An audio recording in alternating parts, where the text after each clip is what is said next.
नमस्कार। हमारे साथ देश के सबसे पावरफुल व्यक्ति है, नहीं नरेंद्र मोदी जी नहीं है हमारे साथ है मुकेश अंबानी जी। जब मैंने कहा कि सबसे पावरफुल या ताकतवर व्यक्ति हमारे साथ है, किस तरह से आप देखते हैं? आप मानते हैं? नहीं, मैं ये नहीं मानता हूँ। मैं आपको सीरियसली लेता नहीं। अरे ये क्या बात है? ये तो फिर मैं आपसे पूछूंगा कि आपको प्रेरणा किससे मिलती है? जब आप सुबह उठते हैं इतने सालों बाद, आपको एनर्जी कहां से मिलती है? एक नए प्रोजेक्ट, आपने बड़ा प्रोजेक्ट शुरू किया, एनर्जी कहां से मिलती है?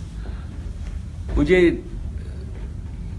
जो, अगर आप देखें तो मेरे खुद के बच्चे अभी 24-25 साल के हैं, उनके और उनके दोस्त और जो हमारे रिलायंस में जो 30 साल से यंगर लोग हैं, जब उनके साथ मैं समय बिताता हूँ तो उनकी जो एस्पिरेशंस है, उनकी जो एम्बिशंस है इंडिया के लिए, अगर ये मैं सोचता हूँ तो उससे मेरी एनर्जी डबल या ट्रिपल हो जाती है एवरी डे।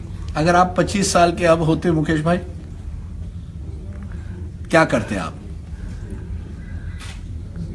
मैं अगर यही सेम जो मैं इस जनरेशन में जो मुझे एनर्जी दिखती है, ये अगर हमारे जनरेशन में होती तो इंडिया आज सबसे आगे होता। आप समझते हैं कि इस जनरेशन में आपसे ज्यादा एनर्जी है, आप अपॉर्चुनिटीज ज्यादा है, एम्बिशन ज्यादा है? Without doubt.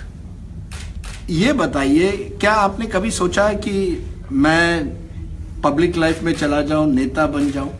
कई देशों में इंडस्ट्रियलिस्ट जो हैं नेता बन जाते हैं। नहीं, मैंने ये जरूर से सोचा है कि ये पब्लिक लाइफ में और पॉलिटिक्स नहीं है मेरे लिए, बट एजुकेशन, राइट, जो मेरे दिल के करीब है वो है एजुकेशन।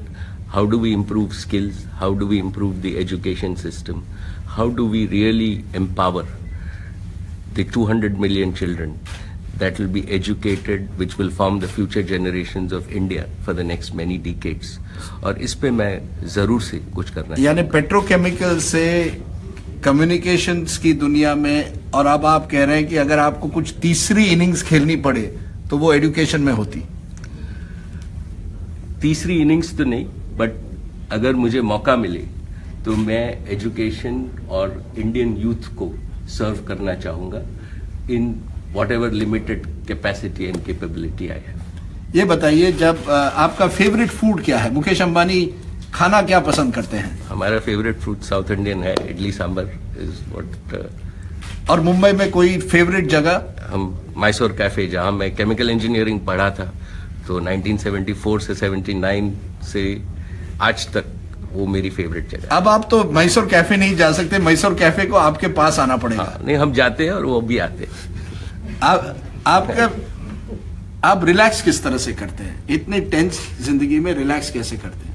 मैं बहुत पढ़ता हूँ, मैं अपने दोस्तों के साथ समय बिताता हूँ, और आजकल तो बहुत देखता भी हूँ, बिकॉज आजकल जो डिजिटल का ज़माना है, सब कुछ विजुअल हो गया है, तो इससे मुझे दुनिया में भी क्या हो रहा है ये भी पता लगता है, बियॉन्ड एंटरटेनमेंट। यानी आप जियो पर देखते हैं या किसी और?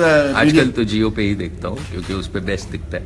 आई see, that's a good plug line for Jio. लेकिन मैं आपसे ये भी पूछूंगा कि क्या मुकेश अंबानी सोचते हैं कि दिस जनरेशन जिसके बारे, अगर आप उनको कोई मैसेज देना चाहें, यंगस्टर 25 ईयर्स ओल्ड करना चाहता है कुछ, क्या कहेंगे आप उनको?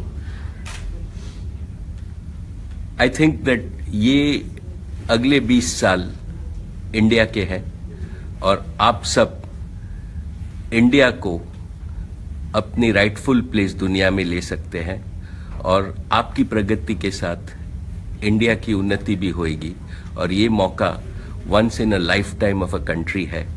इसको आप आगे बढ़ाइए, और आप भी आगे बढ़िए और इंडिया को आगे बढ़ाइए। तो आखिर में मैं पूछूंगा, अगर कोई यंगस्टर वहां है जो स्टार्टअप करना चाहे और उसके पास बड़ी अच्छी आइडिया है, वो आपको लिख सकते हैं? डेफिनेटली, और हमने तो कहा है कि हम स्टार्टअप फंड हमारा है, जहां हम 5,000 करोड़ रुपया टू यंग इंडियंस देने वाले हैं, to all startups across India, particularly in small towns. आपका हीरो कौन है? मेरा रोल मॉडल हीरो? जो हमारे पिताजी है, उनके हिज इन्फ्लुएंस ऑन मी, जो धीरूभाई अंबानी ने शुरू किया, और उन्होंने ये शुरू किया कि भाई वो आए थे बम्बई में 100 रुपए के साथ, और उनका ये लक्ष्य था कि मैं टैलेंट और बिजनेसेस ऑफ द फ्यूचर में इन्वेस्ट करूंगा, और जो उनकी फिलॉसफी है वो एवरग्रीन है, और वो हमेशा मेरे लिए अपने हीरो रहे। धीरूभाई अंबानी से नरेंद्र मोदी तक गुजरातियों का जमाना लगता है? तो आप पे है। मुकेश अंबानी जी, आपने हमसे बात की, बहुत बहुत शुक्रिया। मुकेश अंबानी, अगर आप मैसूर कैफे जाएं तो उनसे जरूर मिलिएगा, डोसा इडली वहीं खाइएगा, आप मुकेश अंबानी एक दिन बन सकते हैं।